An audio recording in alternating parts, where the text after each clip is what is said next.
Jāteic, ka neierasta rosība ir šodien mūsu studijā. Esiet sveicināti skatītāji, jo pie mums viesojās Jaunmūku pils šefpavārs Andris Liberts.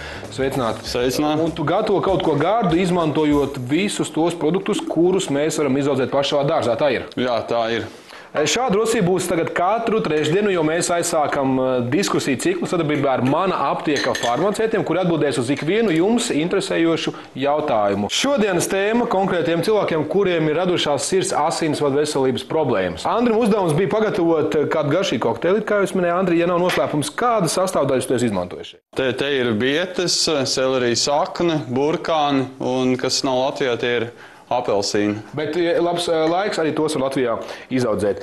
Kamēr Andrim ir jāizpild otrais uzdevums, pagatavot kādu garšīgu zupu no šiem pašiem produktiem, es dodos pie garšas ekspertiem. Arī tas mums ir studijā. Un mums ir Alises kundze, lūdzu, un jaunais garša eksperts Kristīne. Nu ko, lai jums labi garšo, mēs skatīsimies uz jūsu sejas izteiksmēm, lūdzu. Tā, šeit skatot, ir kā, Labi. Es pienāku pēc 5 minūtēm, tādēļ, ka man ir ļoti svarīga saruna ar Mana aptieka farmaceiti Baibu Visnieci. Pareizi, labdien, Baiba. Kas ir tas nepieciešamākais, kas būtu jālieto uzturā, lai mums nerastos šīs sirds asinsvadu problēmas? Pirmais droši vien ir jāatcerās, mums tik mīļos gaļas produktus šeit tad dažādot ar zivju ēdieniem, jo zivis satur tik nepieciešamās piesātinātās taukskābes. Jā, tas ir pats galvenais. Un, kā jau mums Andris skaisti parādīja, visi zaļumi.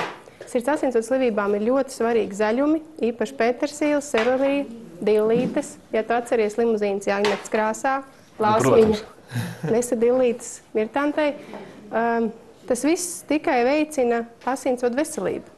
Un kas tā pašā laikā ir tāds, no kā vajadzētu uzmanīties? Pirmais, kas jāmaina ēdienkartē, ja ārsts ir jūs brīdinājis, ka jums jau ir zināmas problēmas ar sirds asinsvadiem, tad tas ir sāls. Ir stipri jāsamazina sāls daudzums, un tam līdz nāk, protams, visi produkti, kas nopērkami un pēc tam glabājami ilgstoši, pusgadu, gadu un vēl ilgāk. Bet, piemēram, sāls lietošana ikdienā, vai tam ir noteikti jābūt, vai ir kāds zināms vecums slieksnis, kad ar to jāsāk uzmanīties? Piemēram, es ļoti daudz lietoju ikdienā. Ja tam līdzi ir daudz fizisku aktivitāšu un tu tiešām reāli viņu patērē, ja tam līdzsvarā ir šīs omega taukskābes pietiekamā daudzumā, ja tu pietiekami patērē, piemēram, tomātus, kas satur tādu interesantu vielu kā leikopēnu, tad es domāju, tā nav problēma. Mums tā viņš šķiet, ka sirds asinsvadu veselības problēmas ir cilvēkiem gados. Vai tā ir taisnība, vai tas ir mīts? Grūti teikt. Es domāju, ka tas vairāk ir saistīts ar dzīvesveidu. Ar gadiem mums dzīvesveids paliek mierīgāks. Tātad arī, piemēram, sekot līdzi pārtiku cilvēkiem, kuriem šis dzīvesveids kļūst mierīgāks, ir jābūt uzmanīgākiem. Jā, jo mēs mazāk esam aktīvi, jo vairāk mums ir jāseko līdzi, kas mūsos tiek ielikts. Andrim bija otrais uzdevums pagatavot kādu zupu no šiem brīnišķīgiem produktiem, ko mēs varam izaudzēt šeit pat dārzā. Es lūkšu, Baiba, jums uzmanīgi klausīties, no kā šī zupa tiek pagatavot. Andri, es skatos neiegriez pirkstā. Vai tu vari uzskaitīt, kādas sastāvdaļas būs šajā zupā? Zupā ir tomāts, paprikas, sīpols, ķiploks, loki, dilles, baziliks. Pietiek, man jāatcerās, tas viss ir. Vismaz līdz bazilikai jūs atceraties, kas bija.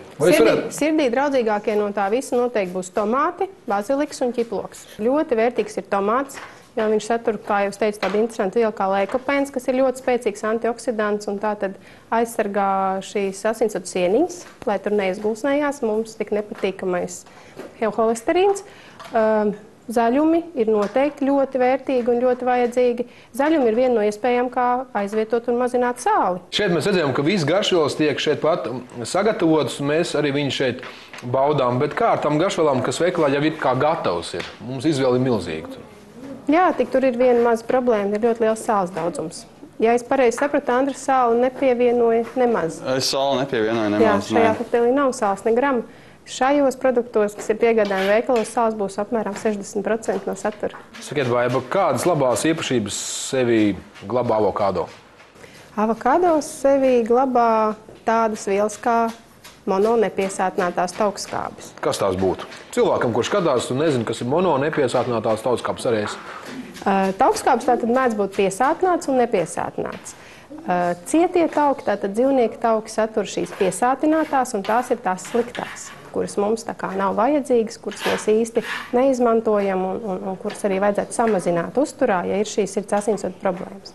Nepiesātinātās taukskābes ir tās labās taukskābes, ko satur visas eļļas, īpaši zivjeļļa, un tā nu sagadījies kā arī avokādo. Bet, ja mēs atgriežamies pie lietām, ko varam redzēt aptiekas plauktos, kas ir tas nepieciešamais cilvēkiem, kuriem ir šīs sirds asinsvadu problēmas, ko mēs nevaram uzņemt šeit ikdienā? Es domāju, nav tā, ka mēs nevaram uzņemt. Mēs patiesībā visu varam uzņemt, jo, ja cilvēks man aptiekā jautās kaut ko šādu kā jūs, tad visticamākais es viņam ieteikšu zivjeļu kapsulās, ķiploku kapsulās. Tas pats tomātu leikopēns ir dabūjams kapsulās. Nu, tā ir viņa izvēle, vai viņš pieliks darbu kā Andris un gatavos pats, vai viņš vienkārši no rītiem izdzers kapsulīs. Es piekrītu, ka jāuzņem zivjeļa, bet zivjeļas izvēle ir milzīga. Kā lai es zinu, kur dar tieši man? Galvenais ir jāskatās omega-3 nepiesātināto taukskābu saturs, jo viņš augstāks, jo tev vērtīgāk būs šī zivjeļa. Labi, es katru dienu lietoju zivjeļu, ķiploku kapsulītes, vai ar to ir pietiekami, lai es varētu dzīvot un par savu veselību neuztrauktos? Nu, droši vien, kad ir nepieciešams tomēr laiku pa laikam kontrolēt tādus rādītājus kā asinsspiediens, pulss minūtē, un arī zināt savu holesterīnu skaitli. Ja tas viss ir normas robežās, tad jā, tu vari mierīgi dzīvot.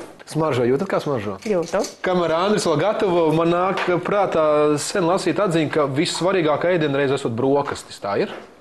Varētu būt, jā. Un tieši sirds asinsvadu slimniekiem es noteikti varētu ieteikt brokastīs atcerēties auzu pārslas.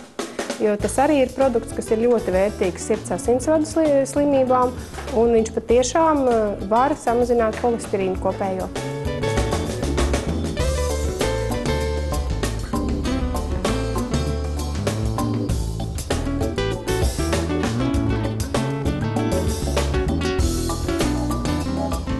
Savukārt es skatos uz Andri, jūtu pēc smaržas, ka zupa ir gatava, skaista, kā saucam. Šī ir gazpacho zupa.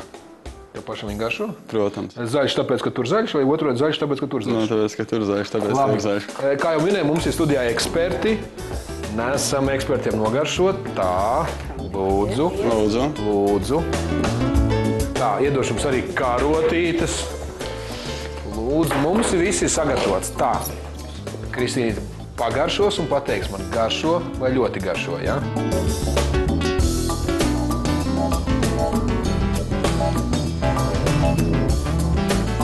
Savukārt man jums, skatītāji, ir jautājums un, protams, arī balvas. Jautājums ir šāds: kādam ir jābūt normālam kopējā holesterīna līmenim? Zvaniet uz ekrānā redzamo telefonu numuru, un pirmajiem 3 pareizās atbildes autoriem Moller zivju eļļa būs balvā. Starp citu, zivju eļļa Moller man aptiekās visu mēnesi 25% atlaidi. Taču gribu gal galā noskaidrot, Kristīne, ļoti garšīgs vai garšīgs? Garšīgi. Vai ļoti garšīgs? Ļoti garšīgs. Ļoti garšo. Alīs kundze, kā jums? Arī ļoti. Brīnišķīgi, Andi, kompliments. Baiba, vai šai zupai vajadzētu pilnāt arī klāti kādu eļļu, vai te jau viss pietiek? Eļļa būtu ļoti vērtīga, Zivjeļa. bet vai viņu šeit dar, tev ir jāprasa Andrim. Teorētiski es domāju, ka nedaudz eļļas zupai arī neskādētu. Un auz pārslas klātu, visu pieliekam. Auz pārslas ne, bet nedaudz zivju eļļas, es domāju, īsti pat arī nejust, nu, ja tur nevajadzētu tā, nu. Nē, tikpat vērtīgi ir linu eļļa, rapšu eļļa un olīveļļa. Paldies, Andri, tev par gardajām idejām. Paldies maniem garšu ekspertiem. Baiba, paldies tev par sarunām, bet jums, skatītāji, pateikšu to, ka mēs gaidām jūsu jautājumus, kurus jūs varat uzdot mana aptieka farmaceitiem, un mēs būsim priecīgi kopā uz šiem jautājumiem arī atbildēt. Pēc gardas maltītes, protams, jādomā arī par zobu higiēnu. Kā izvēlēties sev atbilstošāko zobu pastu? Tūlīt pat.